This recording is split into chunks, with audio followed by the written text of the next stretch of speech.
Hello everyone, welcome to my channel. If you are new to my channel, please subscribe to my YouTube channel, so you can join our tech family. If it is informative to you, please like our video, share it with your friends so they can get help with these video, and don't forget to press all notification bell icon so you get regular update and don't miss our any single video. यो video बनाउनुको main उद्देश्य चाहिँ हजुरलाई हामीले OSI मोडलको बारेमा जानकारी दिन थियो। ल त हामी भिडियो सुरु गर्छौं। OSI model stand for open system interconnection. यो चाहिँ ओसाई मोडलको फुल फर्म चाहिँ ओपन सिस्टम इन्टरकनेक्सन हो। It has been develop by ISO भनेको के हो? इन्टरनेशनल अर्गनाइजेसन फर स्ट्यान्डर्डाइजेसन भन्छन् त्यसलाई। हामीले पुरा स्ट्यान्डर्डाइजेसन, अब स्ट्यान्डर्ड मेन्टेन गर्ने पर्ने हुन्छ। कुनै पनि हामीले केही बनाइसक्यो भने चाहे त्यो स्ट्यान्डर्डाइज हाम्रो त्यो नेटवर्कतिर हुन सक्यो, चाहे हाम्रो कुनै पनि स्पेसिफिक डिभाइसहरु हुन्छ सक्यो, सबै त्यो स्ट्यान्डर्ड मेन्टेन गर्ने काम चाहिँ आईएसओ ले गर्छ। अब in the year 1984 it is a 7-layer architecture which each layer have specific functionality to perform। यसमा के भन्दा छ भने त्यसमा हाम्रो ओसाई मोडलमा हाम्रो 7वटा लेयर हुन्छ। त्यसको चाहिँ हाम्रो 7वटा लेयरको छुट्टै फंक्सन हुन्छ, जस्तो छुट्टै परफर्मेन्सहरु हुन्छ, क्यारेक्टरिस्टिक्सहरु हुन्छ त्यसको, हैन। All these 7 layers work collaboratively to transmit the data from one computer अथवा one person to another across the globe भनिरहेको छ। हामीले अब यसमा हाम्रो 7वटा लेयर हुन्छ। 7वटा लेयर मध्ये हाम्रो सबै 7वटा लेयरले एकाआफसमा कोलाबोरेट गरेर एकाआफसमा हामीले कनेक्सन मेन्टेन गरेर यिनीहरुले काम गरिरहेको हुन्छ, हैन।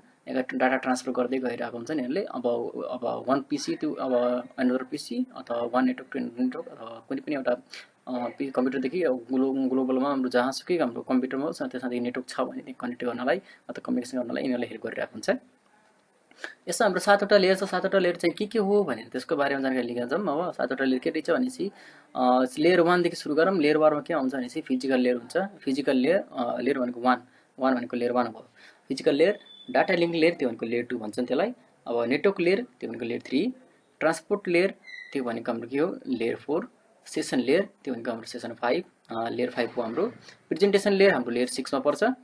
अनि एप्लिकेसन लेयर चाहिँ हाम्रो लेयर 7 मा पर्छ। यो हाम्रो सबभन्दा लास्ट सबभन्दा टप मोस्ट लेयर भनेको एप्लिकेसन लेयर 7 मा पर्छ। अनि सबभन्दा लास्ट लेयर नम्बर फर्स्ट पहिलो लेयर कुन पर्छ?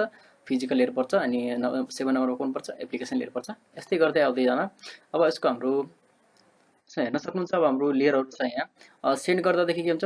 कुनै पनि कसैले डाटाहरु सेन्ड गर्न पर्यो अथवा कोही सेन्डरले एप्लिकेसन अथवा इमेल सेन्ड गर्न पर्यो अथवा कम्युनिकेसन गर्न पर्यो के छ, एप्लिकेसनदेखि लिएर उले सेन्ड गर्छ। एप्लिकेसन लेयर हुँदै आउँछ, प्रेजेन्टेसन लेयर हुँदै आउँछ, session layer, transportation layer, network layer, data link layer र फिजिकल लेयर यस्तै उले सेन्डरले सेन्ड गर्छ डाटा। अनि रिसिभ गर्ने बेलामा के गर्छ भनेपछि फिजिकल लेयरबाट रिसिभ गर्छ डाटालाई। त्यसलाई डाटा रिसिभ गर्दा डाटा भन्दा पनि यसमा बिट हुन्छ। त्यो म अझै भित्र डिपली यो फर्दर स्लाइडहरु म तपाईलाई डिपली पढाउँछु। अहिले चाहिँ हामीले फिजिकल लेयर देखि हाम्रो जुन डाटा इन्फर्मेसन हुन्छ त्यो चाहिँ physical layer, data link layer, network layer, transportation layer, session layer, presentation layer र एप्लिकेसन लेयर हुँदै डेस्टिनेसन सम्म पुग्छ। अब सफ्टवेयर लेयर भनेको कसलाई लेयर भन्छ? सफ्टवेयर लेयर भनेको अथवा सफ्टवेयर लेयर अथवा टप मोस्ट लेयर भनेको हाम्रो केलाई भन्छ भनेपछि एप्लिकेसन लेयर, प्रेजेन्टेसन लेयर अथवा सेसन लेयरलाई हामीले सफ्टवेयर लेयर अथवा top most layer भन्छौं।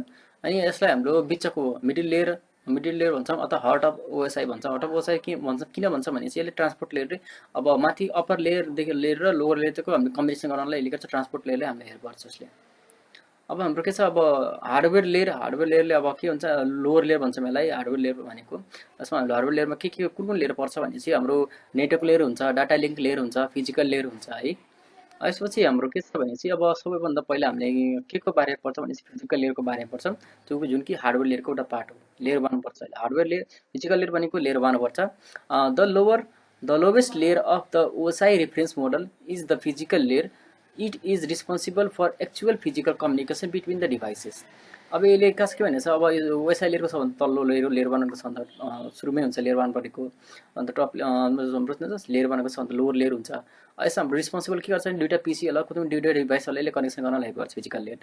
Physical layer contain information in the form of beet.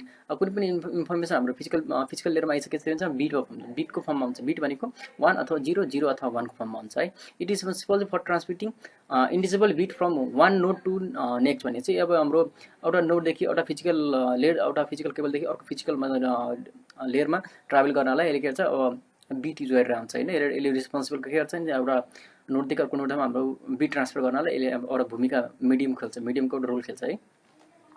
When receiving data, this layer will get the signal received and convert it into 0 and 1. कुनै पनि अब यसले signal पाइसक्यो अथवा signal पाइसकेपछि यसले के गर्छ त्यो सिग्नललाई 0 and 1 1 and 0 मा कन्भर्ट गर्ने काम गर्छ and send them to the data link layer।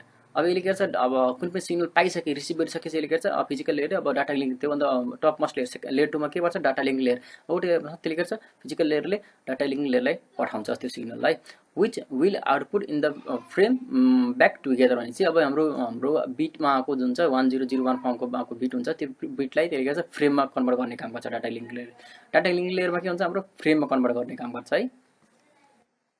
अब हाम्रो फंक्सनहरु के छ भनेपछि the function of physical layer are अब यसमा के काम गर्छ भने बिट सिंक्रोनाइजेसन गर्छ बिट रेट कन्ट्रोल गर्छ फिजिकल टोपोलोजीहरुसँग पर्छ र ट्रान्समिसन मिडियमहरु पर्छ अनि अरु हाम्रो के छ भनेपछि function of the physical layer are अब के छ भने बिट सिंक्रोनाइज भनेको के हो the physical layer provide the synchronization of the bit by providing clock यसमा बिट सिंक्रोनाइजेसन हुन्छ अब हाम्रो यसले क्लक प्रोवाइड गरेर हाम्रो बिटलाई सिंक्रोनाइज गर्ने काम गर्छ 1 अथवा 00 अथवा 10 हुन्छ नि त्यसले हाम्रो बिटलाई सिंक्रोनाइज गर्ने काम गर्छ डाटा ट्रान्सफर गर्ने बेलामा अथवा डाटा एरेन्ज गर्ने बेलामा।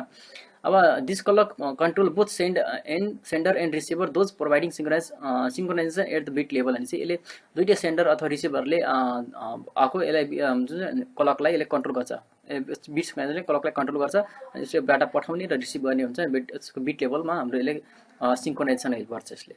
अब बिट रेट कन्ट्रोल भनेको के भनिरहेछ भने the physical layer also define the data transmission rate I the number of beet send per second. अब बिट रेट कन्ट्रोल भने चाहिँ हाम्रो कति बिट पठाउने कति 1 र 001 को फर्ममा कतिवटा डाटा पठाउने यता पर सेकेन्ड कति हैन सेकेन्डमा कति डाटा पठाउने कति बिट पठाउने भनेको हाम्रो बिट रेट कन्ट्रोलमा पर्छ है। बिटलाई घटाउन र बढाउन पनि मिल्छ हाम्रो।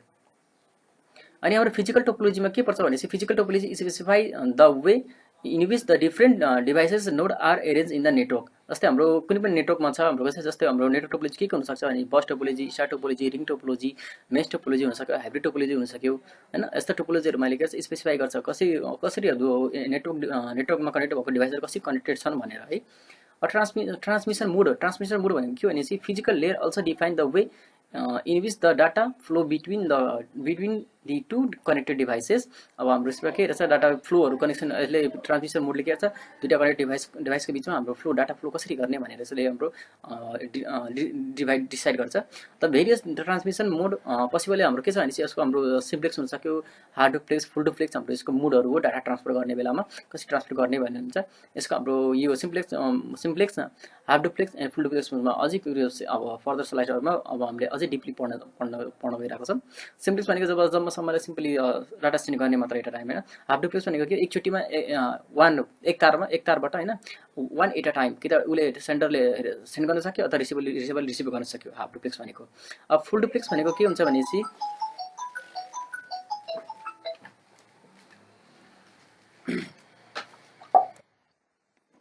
अब फुल डुप्लेक्समा के भइरहेको हुन्छ भनेपछि यसले टु वायर युज गरिरहन्छ एउटा वायरबाट यसले के डाटा ट्रान्सफर गर्न सक्छ दोस्रो वायरबाट डाटा रिसिभ गर्न सक्छ एट अ टाइम है प्यारलली दुईटै काम गरिरहन सक्छ फुल डुप्लेक्समा।